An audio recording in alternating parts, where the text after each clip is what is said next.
Мне выпала какая-то сегодня невероятная честь представить вам нашего следующего лектора Георг Шольхаммер. Георг Шольхаммер — это очень известный персонаж в мире современной культуры, не только искусства. Он будет курировать в этом году Венский фестиваль 2013 года, который посвящен театру, перформансу и всей современной культуре в целом, в том числе музыке. Также он основал главный австрийский журнал по современному искусству, который называется «Шпрингерин». Также он является директором фонда «Транзит». «Транзит» — это такой фонд, который располагается в нескольких странах Восточной Европы. Головной офис находится в Вене, остальные офисы находятся в Будапеште, в Бухаресте и в Праге. Также Георг Шольхаммер является выпускающим редактором журнала «Документа». «Документа» — это такая выставка, которая проходит раз в 5 лет в Касселе и является главным смотром современного искусства в мире. Также Георг Шольхаммер будет делать биеннале рядом с Сан-Пауло в этом году, который будет посвящен в том числе русскому конструктивизму и будет называться «Trespassing Modernities». Речь Георга Шольхаммера сегодня будет называться «Свобода, институции. Приветствие Еврейскому музею в его день рождения». Спасибо.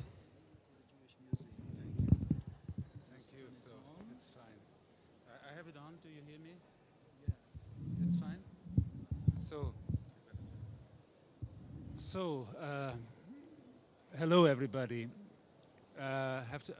You hear me? Yeah.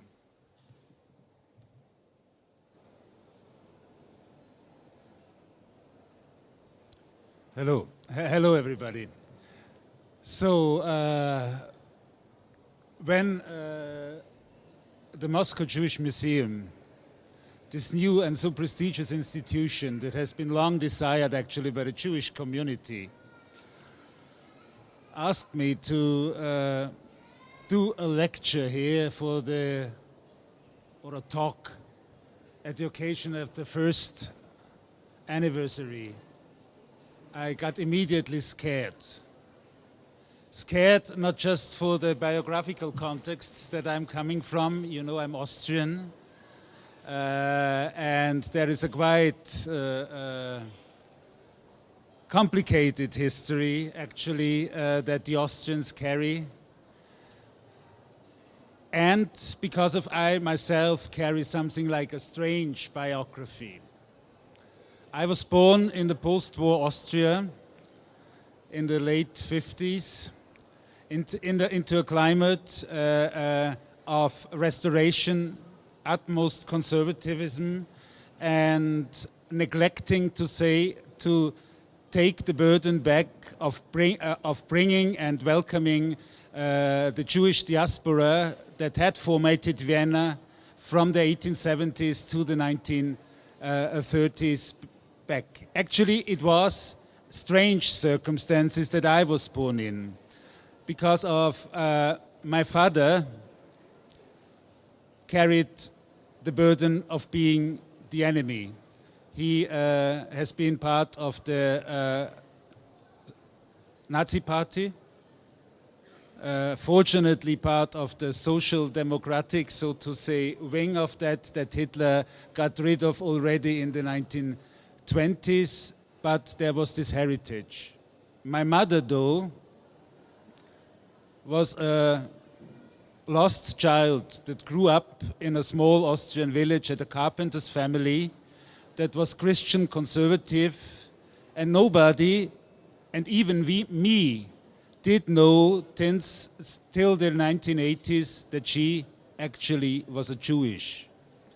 So somehow by birth, it happens that in that strange constellation, I'm a Jew. I'm a Jew that does not know that he is a Jew, and then I'm a Jew that is an example for the courage of a small carpenter's family somewhere in Upper Austria to carry a small child through the bad times. Nevertheless, there was no climate for Jewishness in Austria at that point.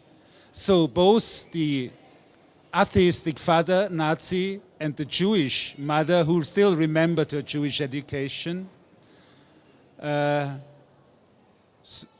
she let me circumcise, but by a rabbi, which was only possible in an evangelic hospital, not in a Catholic, but then they put me to a Catholic school. So I then was socialized in the 1968, and Jewishness suddenly became an issue in the German-speaking world because of, as well in Western Germany, the big debate about a change of society had its angle not just from the leftists of the opposition, but of the children of Jews and the children of Nazis, which somehow I inherit both, that asked their fathers what this has been and why it has not been talked about. So that's the story. Now, actually, my path went through all these leftist fantasies of the 60s and early 70s, brought me to postmodern 80s, where I started to work and write as an editor for the cultural pages of a then newly founded liberal daily.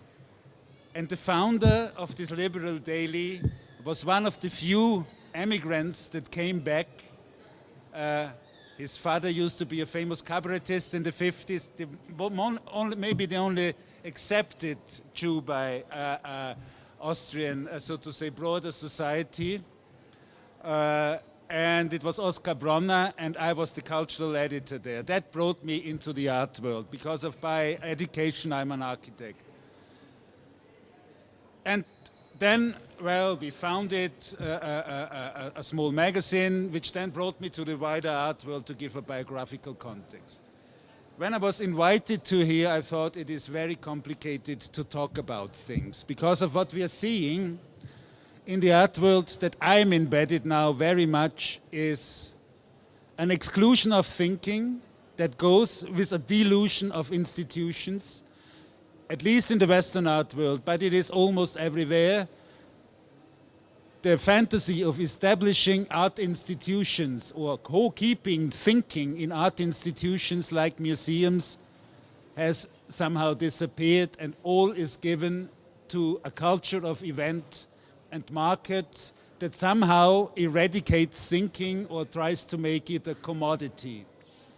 And the strange thing about that is that it does that with an inner ideology of freedom in the institutions. So we are all tied into the institutions, are doing projects there, are working for very, very small money, and are restricted by the budgets that the institutions less and less get, and are restricted by the holders of the institutions, which are mainly state authorities in the case of Western Europe, that hunger them out financially. I mean, this is a brilliant institution, but it's not a state institution, it's a private institution. The model it follows is a very, one could say, an enlightened American model. It is not a European model of a state institution. So all of this made me think how to address the audience here. And I thought I have to address it complicated, not easy, theoretical, not easy to digest as it is as we usually do that in that event type of institutions. So I came back to my own socialization, to my childhood, and to this debate of recovery of the memory of the Shoah and Auschwitz that was a driving force in the European left, in the German-speaking European left of the 60s. And on the other hand, to the then existing state, which was full of oppressive institutions that did not uncover this history. And I came back to a debate that I always found very fascinating because of it displays an enemy and a friend of the 60s, namely Theodor Wiesengrund Adorno, the famous theoretician, Jewish theoretician of Frankfurt School and of liberation. And on the other hand, Galen, who then was the herald of the restorative institutional world. And it's going to be a bit complicated because of friend and enemy of then might seem a bit from a different perspective nowadays.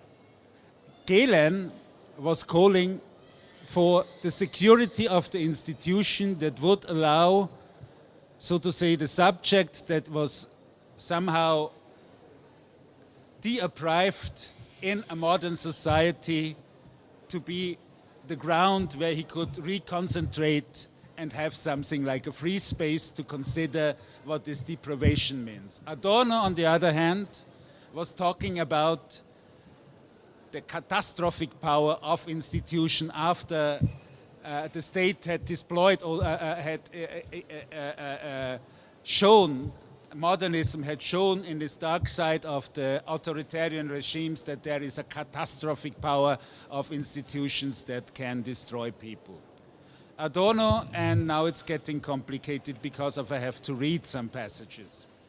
Adorno and Galen met in German TV 1965 in a channel that was just newly founded by the conservatives to do that what we see now, to enforce, so to say, via a state channel the ideology of the Conservative Party. And this debate actually was called Freedom and Institution.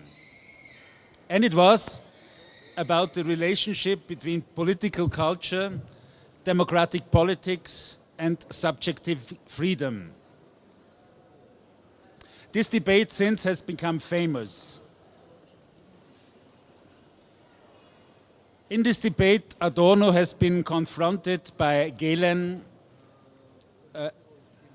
by the very question about how can we know that there is an unrealized potential in the idea of autonomy of the subject and freedom, personal freedom of the subject that Adorno had proposed. And how can we know what it consists in? Adorno answers as follows.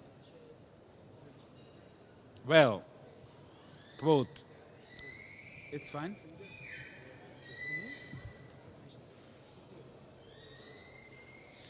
I do not know precisely what this potential of autonomy is. But I know from all sorts of findings, including the particular findings of the social and human sciences, that the process of adjustment to which human beings are subjected nowadays leads in an unprecedented extent to the crippling of human beings.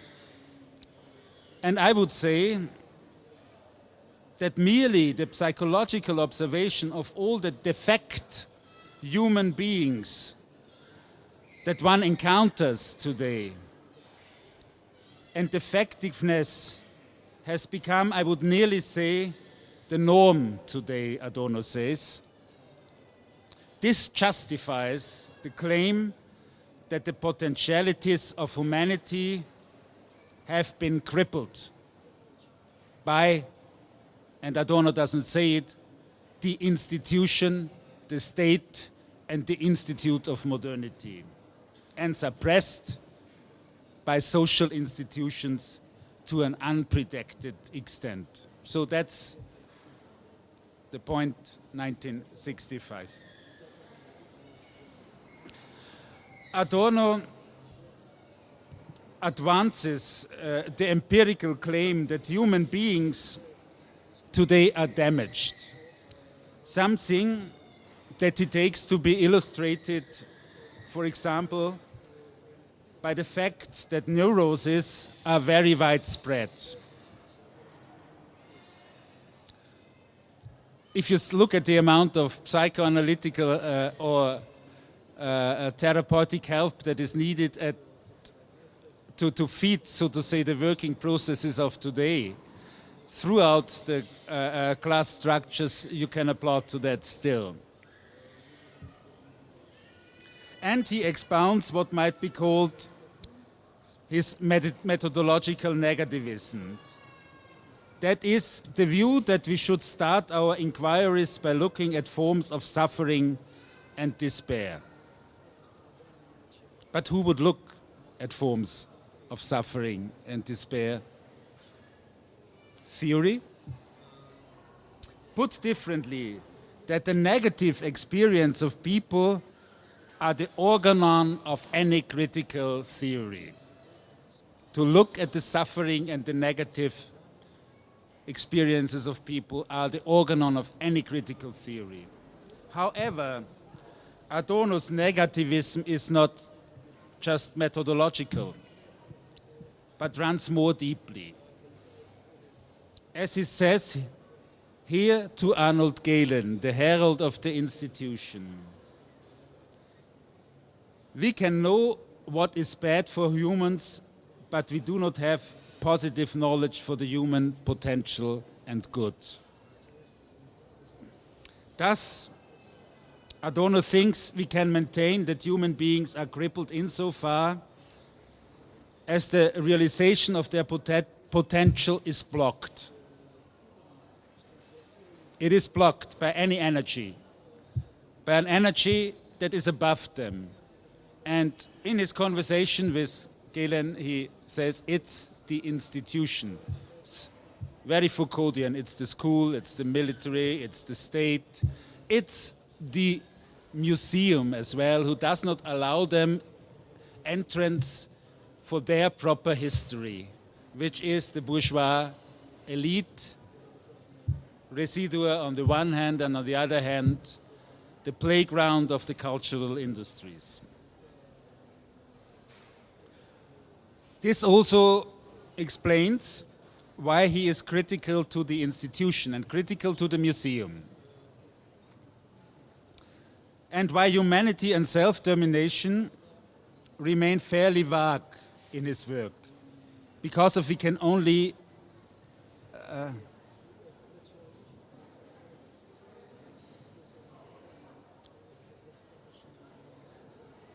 have a partial grasp of what they exclude. Their meaning is radically underdetermined, and we cannot fully substantiate our conceptions of them.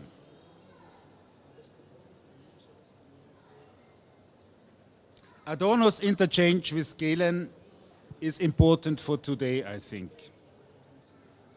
It reveals how both conceive of vindication.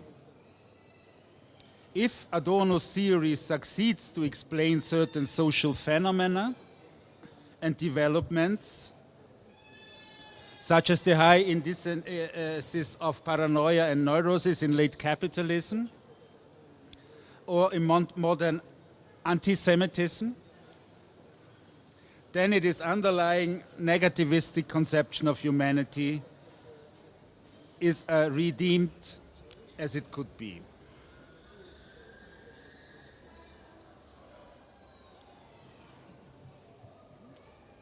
Arnold Galen states in Counter, ethics, and he means the ethics that Adorno speaks above, the ethics of taking care of the desperate, of taking care of social misery. Ethics, Galen says, is surely nothing else than the attempt to do justice to the obligations which, with the experience of this entangled world, present us. Yet, he confronts Adorno. Yet this obligation can equally take the form of adjustment and subordination, which you seem to emphasize more, as also the form which I emphasize more, namely that the attempt to take this obligation seriously consists exactly in changing that which stops in all cases human beings with the contemporary institution to live their own possibility and thus to realize the potential contained in them. It is the free space of thinking that an enlightened institution can provide.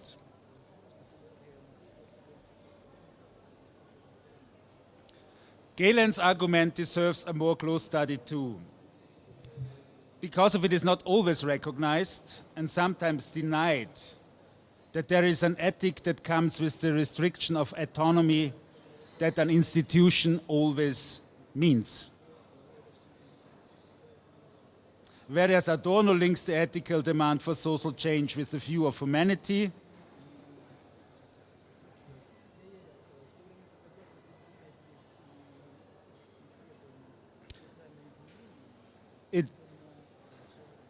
it is because the social world does not allow human beings to realize their potential that it should be realized and overcome. In this sense, he seems to be committed to a negativistic ethics, a guide to how we should live based on knowledge of the bad rather than the good.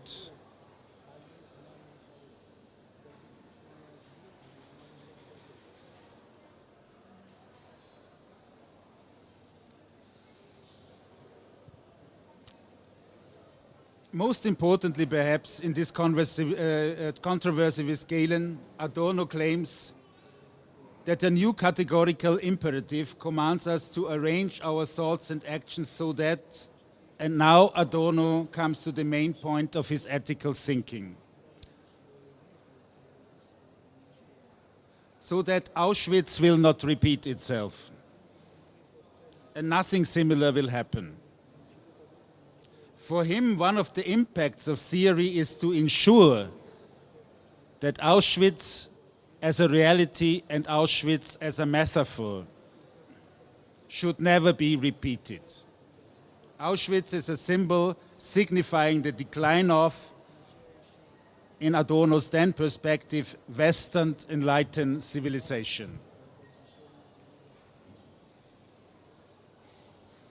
Looking at Auschwitz, Adorno says, helps us to understand other primary relationships among social conditions.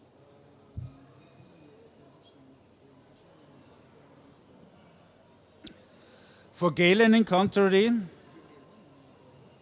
who helped, so to say, the conservative Germans to suppress the memory of Auschwitz, political culture in his modernist ethics, all of which are very important in establishing a democratic everyday life, including educational institutions and sites like the one we are in here,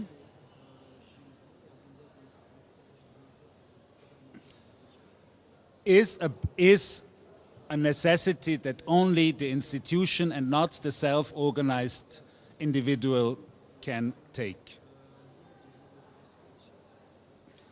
In the next step, the debate between both is summarized as a major example of the critical conservative position in the field of culture and society that we still feel today. With respect to the questions of concepts of reason, agency, autonomy, and personal responsibility of the subject. Auschwitz is the somehow again suppressed or over-eventicized salient sign of the decline of civilization. Adorno's categories and postulate can serve as a focal point because of the enable. Yeah. I'm going to stop the reading soon, yeah? Yeah. No, just Adorno's categories. So let's be there, yeah?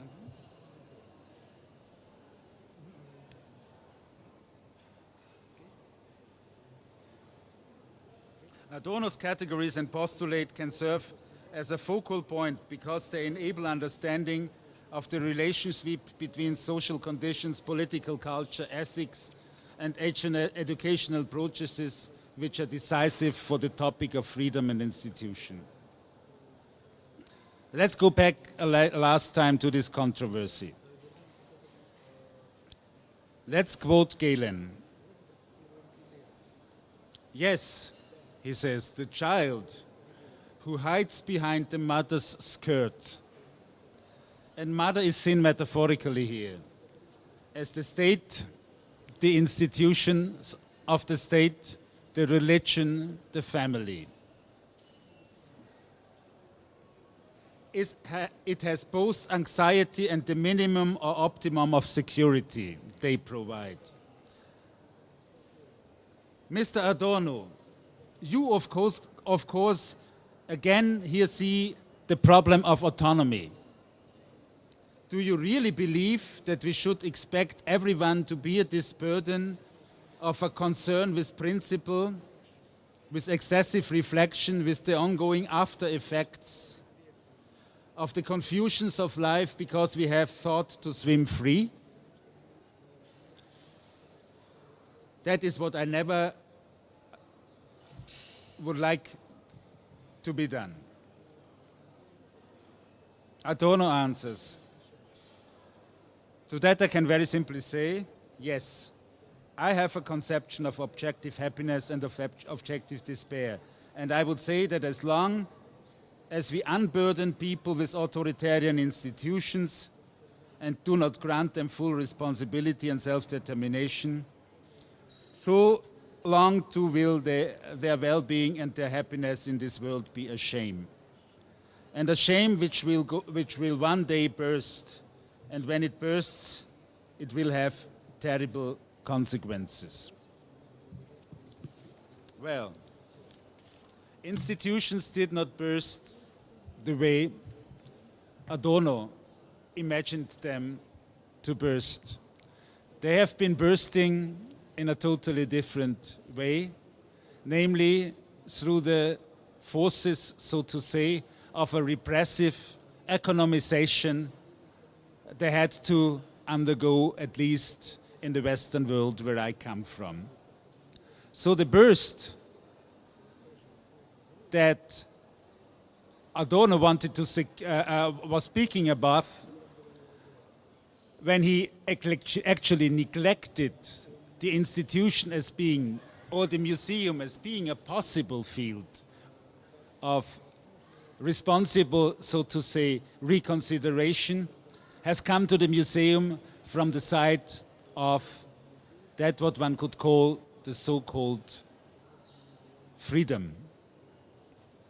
It is widely theorized that we are entrapped by a decline of social security, that the institutions that Galen has been addressing to tended to give us, and that we are set free in an almost perverse way, in the way that Adorno had thought of a liberating force for us.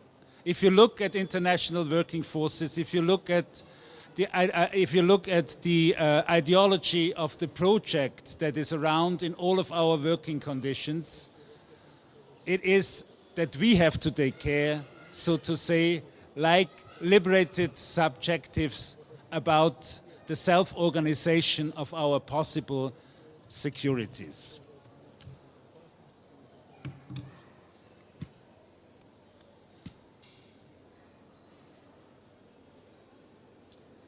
Page 8. Second, last paragraph. Let us look closer. Yeah.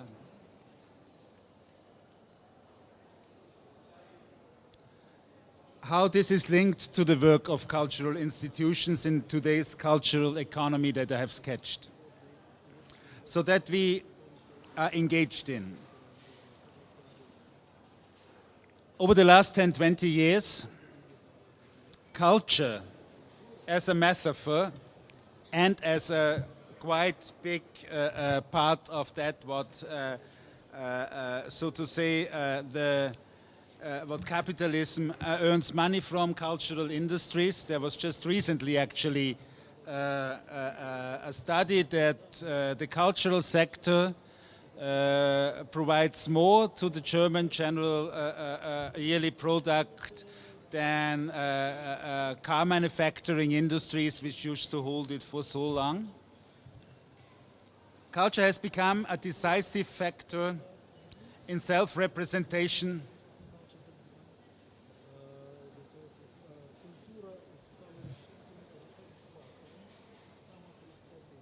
in the formation of identities and in an unpredictable manner, both for politics and in the economy, but also for the majority of civil society. And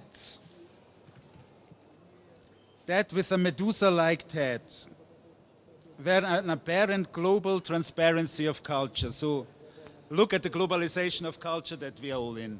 Look at the biennials that try to display and translate, so to say, regional dialects to each other, that try to format, look at all the small art spaces around the world that are interconnected, that are about homogenizing, so to say, the current to a field that is trying somehow to get in a critical debate what the cultural industry paradigm does, but is deeply embedded into that.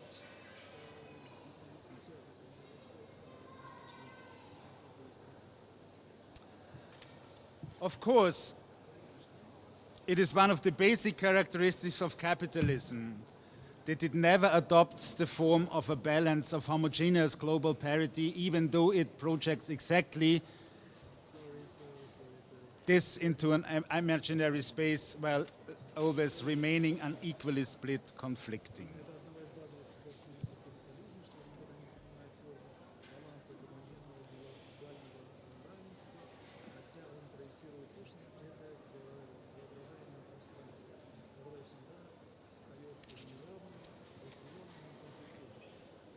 In that respect, we close this translation thing now and see that theory is still providing a rather complicated, but I think very valuable approach to critical thinking. In this respect, I really think that all the critical left that is engaged at the moment in a new form of that what was true in the 60s, namely institutional critique of the institutions and their oppressive behavior, should read Galen and his call properly. We are trying, so to say, to conflict and destroy the last residua of a possible consideration, of a possible debate, of a possible, so to say, longue durée in thinking and displaying if we are giving up about institutions. Institutions need to be re-established, and not just self-organizedly re-established, but they need to be taken over from the inside. They need to be, so to say, defended from the inside against the call of the cultural industries that try to destroy them with an economy that is very much following an economy of the project, that always aggregates thinking for 2 years. Think about the biennial, think about a special project in a museum, and destroys a long-term, so to say, stability of this knowledge that could stay, work together, and develop something as the old enlightened institutions have been. I think Galen somehow, in a way, is to be reconsidered. And that's why I am so proud to be able to speak at an occasion where such an institution is seemingly existing for a year now already in Moscow.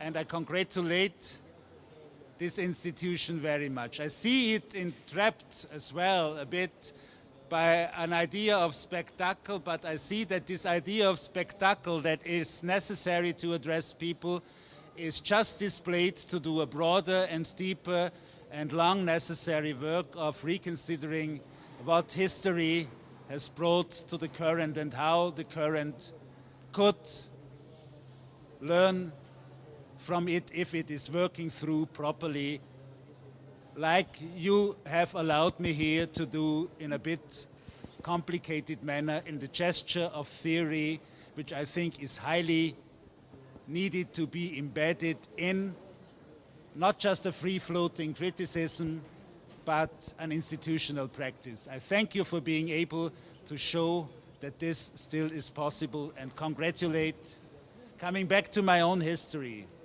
as this hidden and non-hidden Jew that I am still, which I don't know how I should deal with, because there is a history of repressing this memory in the family. There is a history of coming back to this memory after repression of the institution and the state was loosening. There was an excuse of my father through that marriage because he knew that my mother was Jewish. There was, on the other hand, no other possibility than to be educated in a rather restrictive Catholicism with all his 70s suppression of sexuality that I had to face.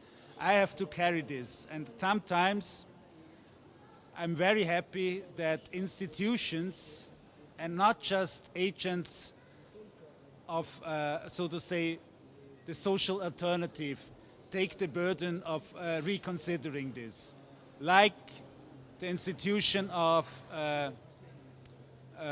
bringing back the Jewish heritage to people that is collected, has been robbed into Austrian museums, like the historic commission that we had after the Waldheim years in Austria, like as well 2 or 3 free but university-linked institutions which brought the deep thinking of other Jewish Eastern European thinkers like Levinas and Potočka into the Vienna thinking. So I still don't know what to do with all these complex histories, but I think the proper way to work it through still is on a long term in an institution that is well kept. I hope to be able to be a guest, if my health allows me, to be at the 10th, 15th and 20th anniversary of the Jewish Museum of Moscow. And thank you for going through a bit more complicated consideration with me and pointing at the historical moment today.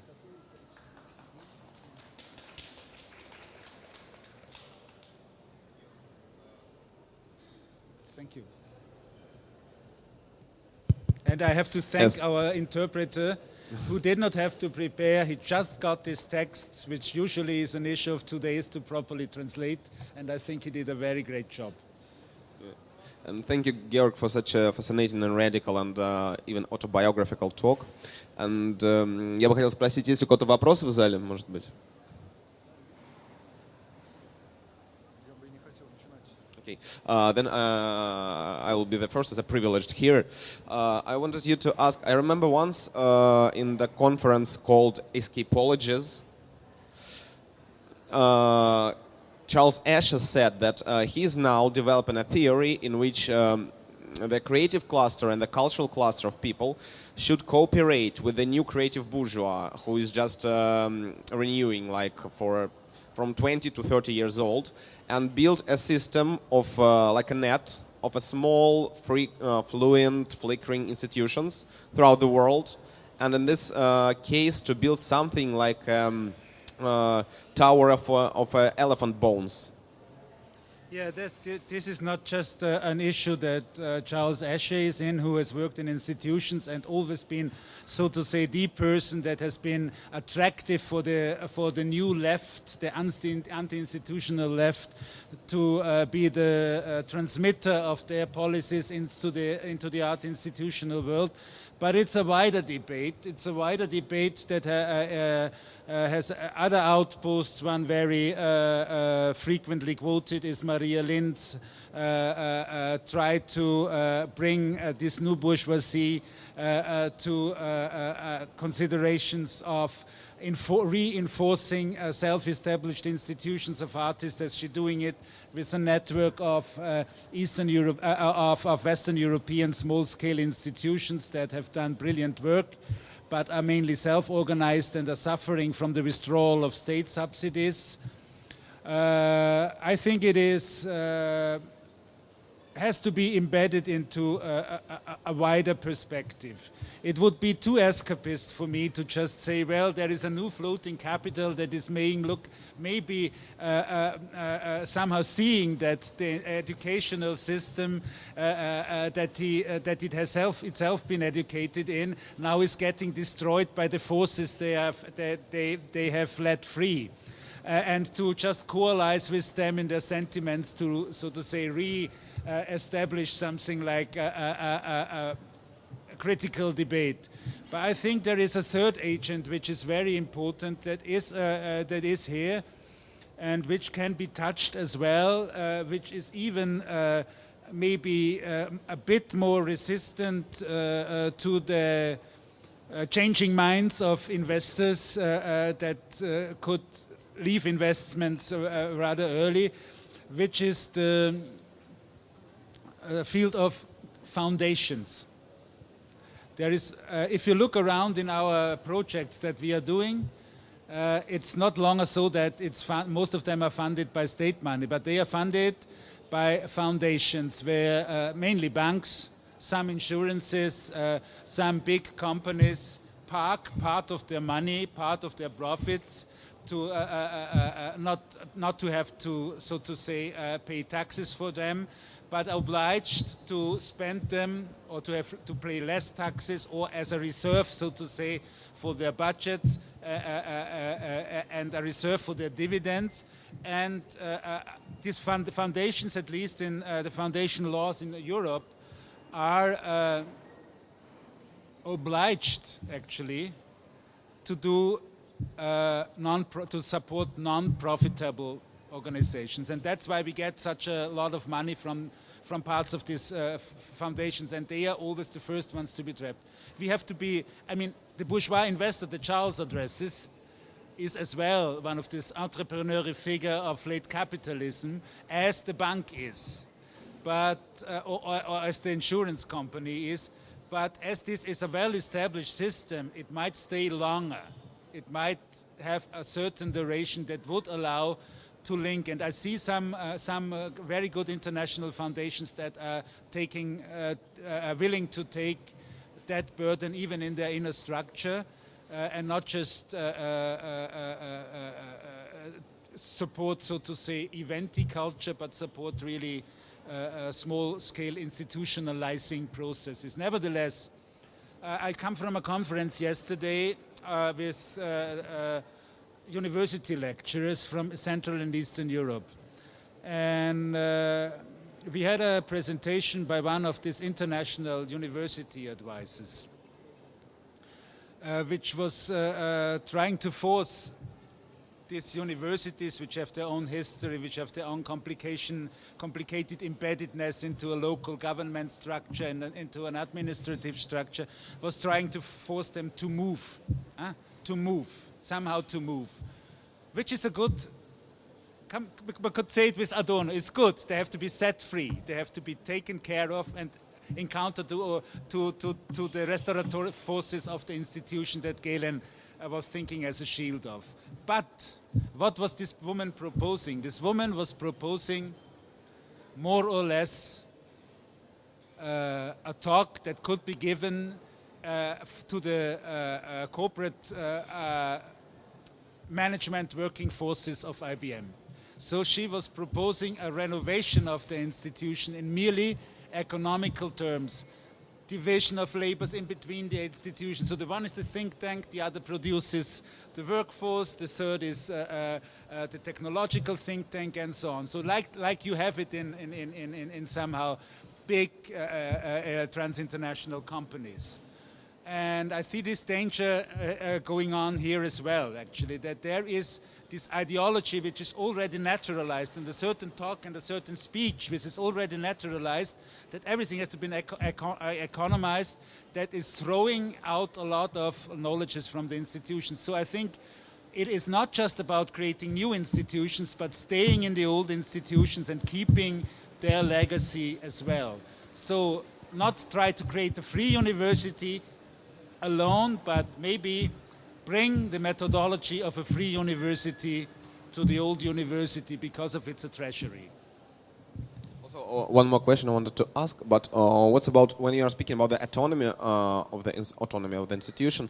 Doesn't it lead in the very end point of view to the autoreferences, that there is no other audience except of the participants' audience? Like for example, like Transit in Prague. Yes, it has its own audience, its own scene, and only this crowd is coming there. Or for example, some small institutions like Open Space in Vienna. It has its own audience. So, yeah, like very few people who are like a very small crowd who are coming for this and acting there.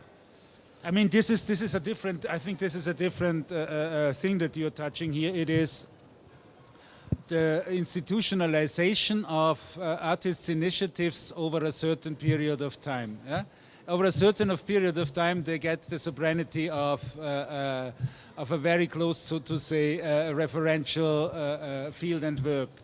What I must, and that's true, I mean, this always one has to face and to think, to reconsider what one is doing, why and for whom.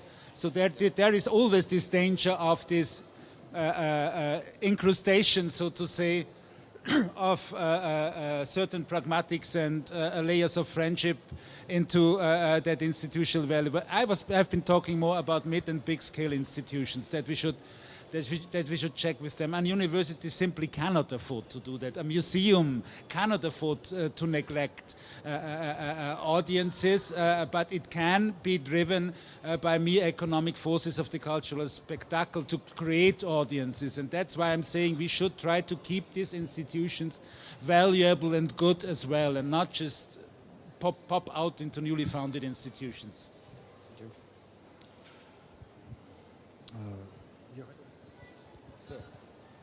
Да, мне удобнее будет задавать вопрос по-русски. Мне хотелось бы задать вот какой вопрос.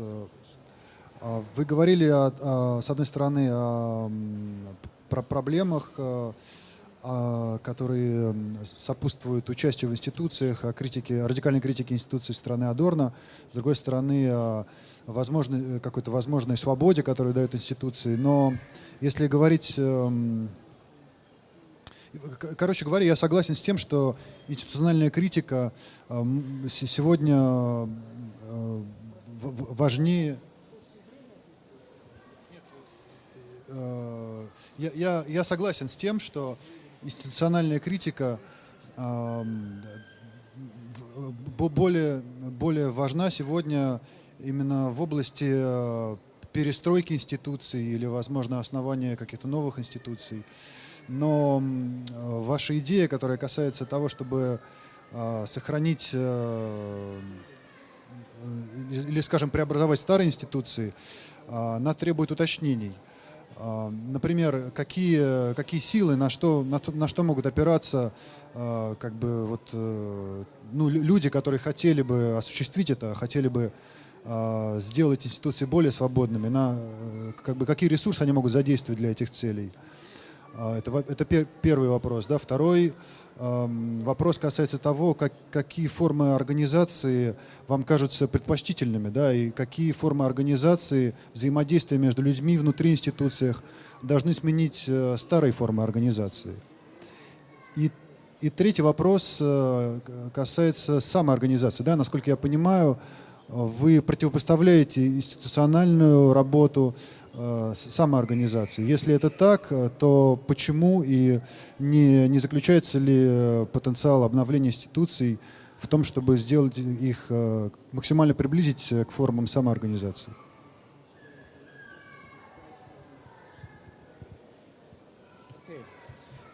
a set of pretty complicated questions as they look for something like practice examples. Yeah, I see these practice examples and I see them strangely enough in a dialectics of the pressure that the economizations of the institutions and the culturalization of the event in cultural institutions bring with it.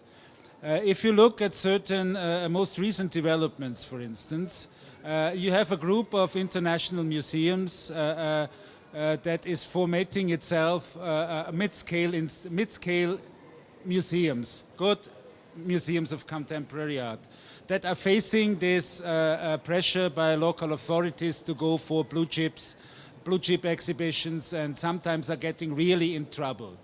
They,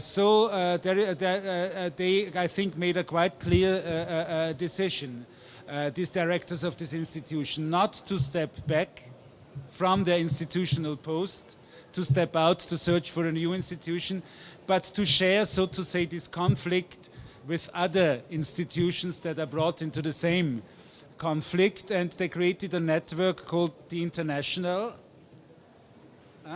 l'International, which takes both, so to say, liabilities. It takes the liability to their own museum and collection that is endangered by local politics of, on the one hand, a conservative nationalism and xenophobia that opposes them, on the other hand, a social democratic policy that forces them into mere creating numbers of audiences, and say, well, on the other hand, they have the competitors of a few big institutions in the world, which is in Europe it is the Tate, the Centre Pompidou, and maybe the Reina Sofia. They can't compete with, neither financially nor organizatorically, nor in that what, so to say, the representative power of these institutions is. So what they did is they said, we don't throw out, so to say, all the critical knowledge that we have accumulated in the institutions through the last years, but we join it. We work together,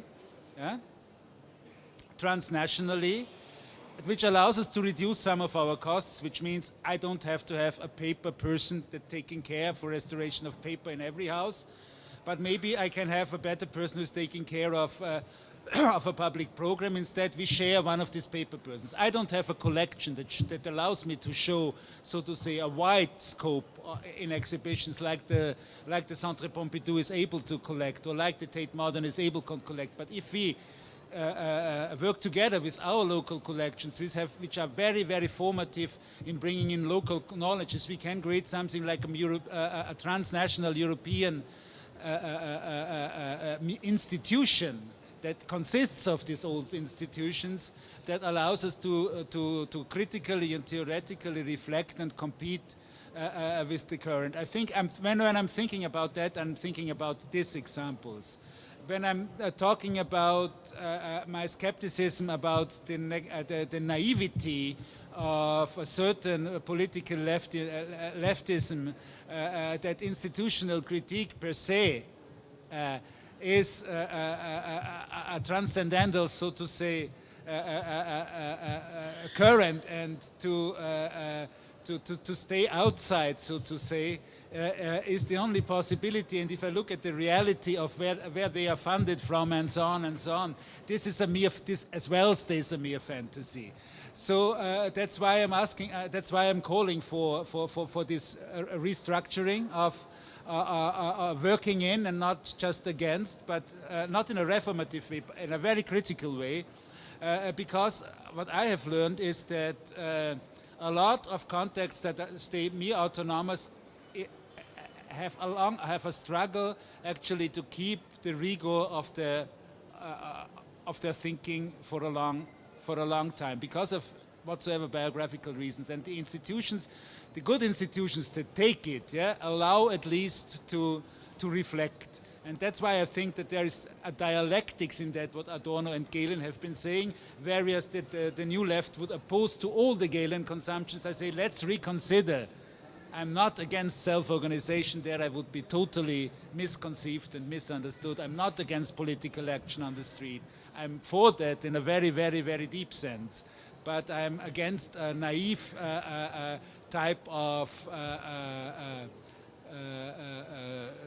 pouring out, so to say, a long-established content that keeps traces of enlightened policies with a radical gesture. Again, institution that, to me, in at least a lot of good museums institutions that are around in the world, you have at least one in every country that has the capacity to include criticality. I could name them almost everywhere, in every European country. It is better to fight for their liberties sometimes than to destroy and deconstruct them with a mere gesture of institutional critique. This was, so to say, my argument. You would have taken me totally wrongly if I would have been the state herald of institutionalism here. I hope this answers your question somehow. Okay. Есть еще вопросы? No. Thank you, Georg. Thank you for listening. And thank you again for translating. And again, thank you for hosting all of the names that I had not even the time to get in touch with, and so that I don't remember. I just remember André and not all the staff actually of the museum and these beautiful people who are engaged in these beautiful programs here. Thanks a lot.